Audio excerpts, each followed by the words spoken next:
से पहले उन्हें नमन बंदन करना चाहता हूं, जिन्होंने पूरे विश्व में शांति का संदेश दिया। दानव मानव बाघ बकरी को एक घाट पर बांधकर पानी पिलाने वाले करुणा के सागर महामानव तथागत गौतम बुद्ध जी की चरणों में श्रद्धा सुमन अर्पित करते हुए कोट कोट प्रणाम करता हूं। खंड खंड भारत को अखंड भारत बनाने वाले करोड़ों राजाओं में एक का नाम जज हुए कोट कोट प्रणाम करता हूं। बहुजन समाज में सामाजिक क्रांति पैदा करने वाले, बाल विवाह का अंत करने वाले, बार नहीं कई बार अपमानित होने के बाद भी हम बहुजन समाज की घरों में जाकर शिक्षा की अलख जगाने वाली माता सावित्री बाई फुले की चरणों में सदा सुमन अर्पित करते हुए कोट कोट प्रणाम करता हूं। 10 का शासन 90 पर नहीं चलेगा, नहीं चलेगा। 100 में 90 शोषित है, 90 भाग हमारा है। ये स्लोगन देने वाले बिहार लेनिन बाबू जगदेव प्रसाद कुशवाहा जी की चरणों में सदा सुमन अर्पित करते हुए कोट कोट प्रणाम करता हूं।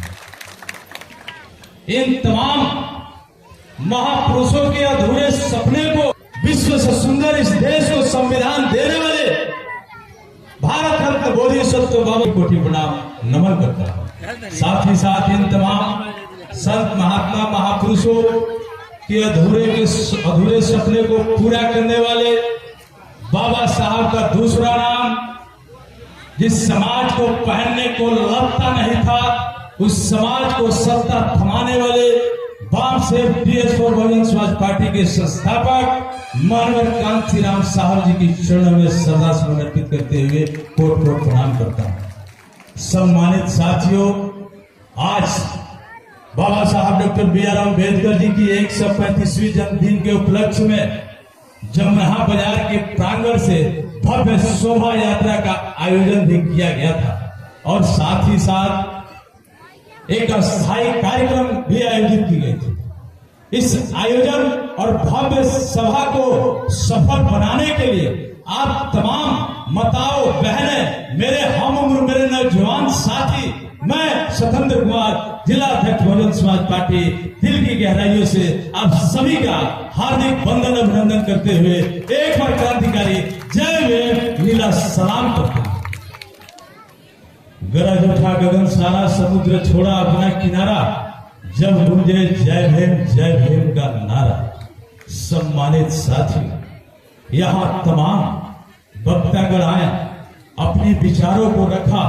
एक कंसेप्ट हमारे वक्ताओं के अंदर चल रही होती है कि बहुजन बहुजन बहुजन।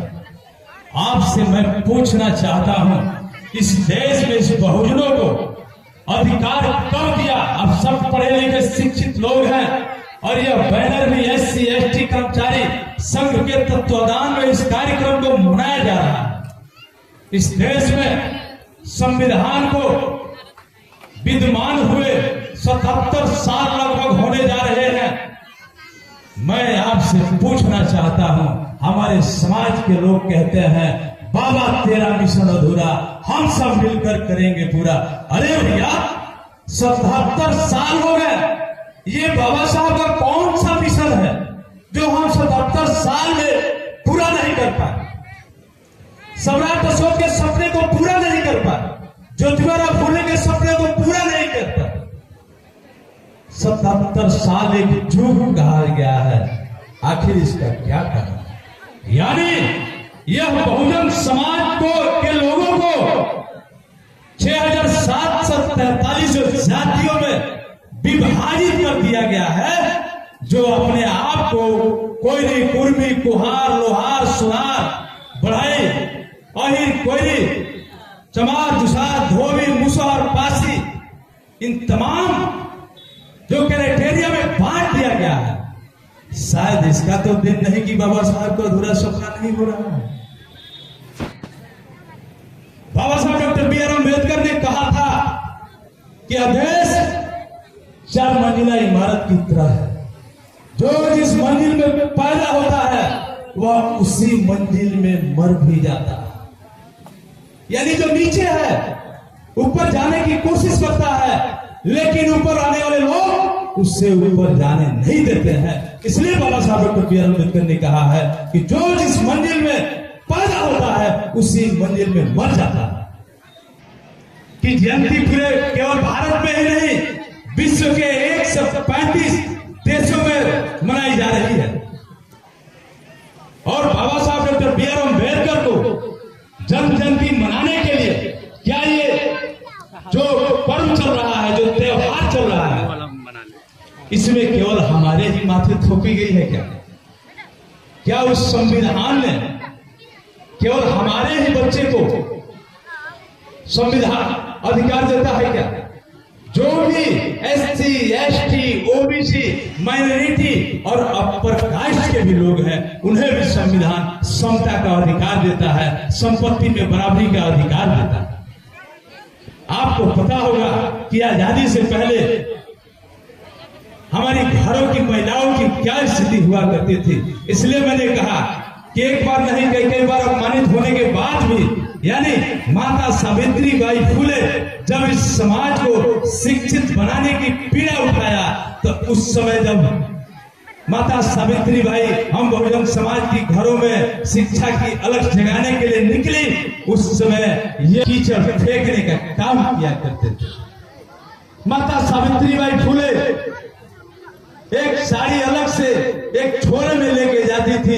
यदि रास्ते में वह कीचड़ से मेरा साड़ी खराब हो जाएगा तो मैं वहां स्कूल जाकर पुनः दूसरी साड़ी बदलकर मैं अपने बच्चों को पढ़ाने के काम किया। इतना अपमानित होने के बाद इन महिलाओं को शिक्षित बनने का अधिकार मिला है, और उस अधिकार को बाबा Saheb doctor B R Ambedkar ने इस संविधान रूपी दस्तखत। आज फिर भी हम अपने बच्चे को नहीं पढ़ा रहे। बाबा Saheb doctor B R Ambedkar ने कहा, शिक्षित बनो, संगठित रहो, संघर्ष करो।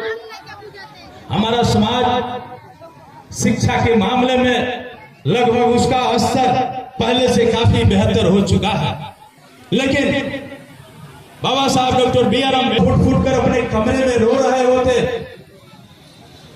तो उनके साथ रह रहे उनके साथी ने कहा कि बाबा Saheb doctor B R Ambedkar, आप इतना क्यों अकेले फुट फुट कर रोया करते हैं? बाबा Saheb doctor B R Ambedkar अपनी नम आंखों से कहते हैं कि हाँ नानक चंद, ये बात सही है, मैं अकेले में रोते रहता हूं।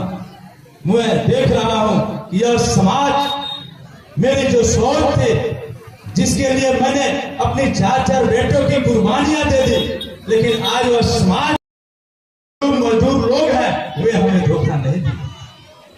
हमारे जो पढ़े लिखे जो विद्वान लोग हैं, ये लोग हमें धोखा दिए। क्या गलत है? कह देना आखिर क्यों? जो आज से 50 साल पहले बाबा Saheb doctor B R Ambedkar कह गए, वह बात आज भी लागू हो रहा है।